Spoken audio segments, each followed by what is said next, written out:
Fast fashion is a term used to describe clothes that are mass-produced at a very low cost in order to make a profit. It often follows trends and encourages people to buy more clothes than they really need, which is why it is currently the second largest polluter in the world after the oil industry. It's estimated that more than 2 tons of clothing are bought each minute in the UK, producing nearly 50 tons of carbon emissions, more than any other country in Europe. Polyester, found in most clothing, is a major source of pollution as it's made from plastic fibres, which are released in every single wash and later find their way into our oceans and marine life. Furthermore, only 2% of garment workers are paid a living wage. Just last year, Boohoo was exposed for paying workers in Leicester £3.50 an hour to make clothes, way below the minimum wage in the UK. So what changes can we make as individuals in order to help? Quite simply, we can begin by buying clothes that we only really need. Normalise repeating outfits throughout the week. When you do buy clothes, try to buy things second-hand or from small businesses. Research fast fashion brands so you know which shops to avoid. Try to find clothes that contain recycled materials and hemp. Stay away from polyester wherever possible. When you do get rid of old clothes, try reselling or donating so they don't end up in landfills, or even swap clothes with friends.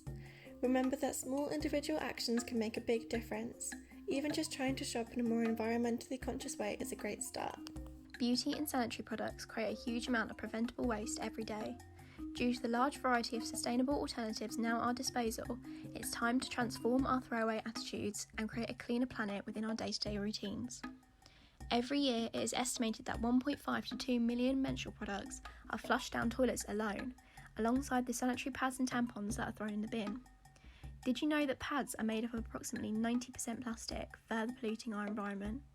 Why not switch to reusable and more cost-effective period products, simultaneously creating a greener and more convenient lifestyle? The beauty industry has left us with many disposable culprits that end up in landfills and oceans, one of the most notable being makeup wipes. Approximately 11 billion disposable wipes end up in waste annually, a large proportion of this coming from the variety that removes makeup.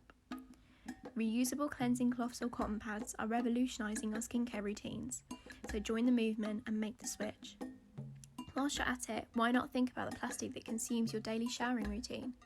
Many beauty outlets such as Lush Cosmetics offer shampoo and conditioner bars with little to no packaging, just another small way you can switch up your routine to reduce the waste on our planet. These are by no means the only ways you can make a difference in your day-to-day life, but why not start small and have a look at the products in your bathroom cabinet? Did you know that animal agriculture has a higher impact than all the world's cars, trucks, buses, ships and aircrafts combined? It is often misreported that soya is bad for the planet and causes deforestation. Whereas only 10% is fed to humans, 90% goes to animal agriculture, and it also causes 91% of the world's deforestation. Imagine if we cut out the middleman. Deforestation would decrease drastically.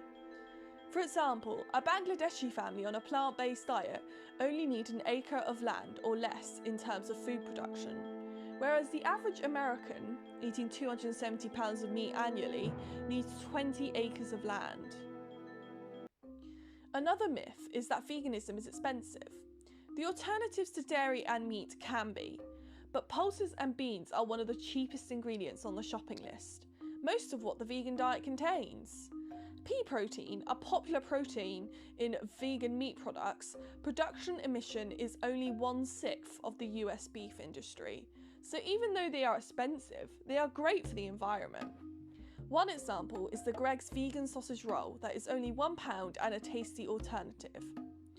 There are also a lot of YouTubers such as Gaz Oakley, Sadia Badai, and The Easy Vegan for inspiration and how to start on a plant-based diet. We often hear about reduce, reuse and recycle and how it can help to lessen the impact that we have on the environment. But did you know that it's a hierarchy and that we should be reducing and reusing what we buy before we recycle? Cutting down on what we consume is really important in terms of reducing our carbon footprints. Everything that you buy has an environmental price tag. Here are some easy swaps that you can make to reduce your consumption of various items.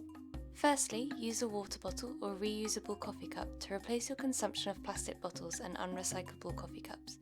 You can also reduce the amount of plastic packaging that you buy by purchasing items that have less or no packaging. Another way to do this is to buy in bulk. This will save you money too, as will swapping unrecyclable cling film with Tupperware boxes to store leftover food in. There are some things that are difficult to reduce your consumption of, however, such as packaging that comes with various foods and other household products. Here are some easy ways to reuse the things that you need to buy. Reuse takeaway containers by using them to store leftovers in. This can also save you a lot of money on buying Tupperware.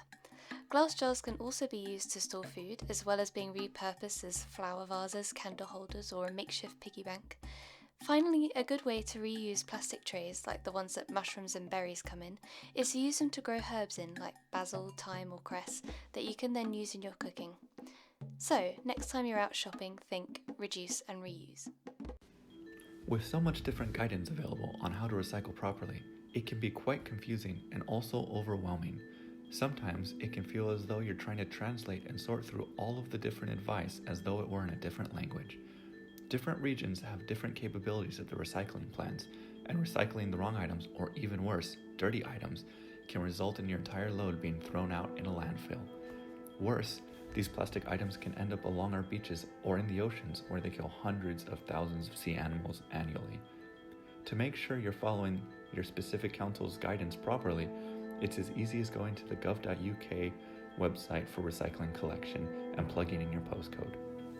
For example, recycling your clean glass bottles with your household recycling is encouraged in Chichester, but just down the road in Portsmouth, it isn't allowed. The glass bottles must be brought to communal bins along main roads. Luckily, there are several big-name stores where you can bring your recycling in, and they will take care of it for you. One piece of universal advice that we can leave you with is to always wash out your dirty recycling, so that way it does not contaminate the rest of it. Lastly, we as a society have achieved something really exciting this year. We were able to have multiple meetings about our procurement of paper and a discussion on how sustainable our current paper supply is. Excitingly, we have now changed our paper supplier to a more sustainable and ethical type paper. The trees come from Thailand and they are planted in between rice fields.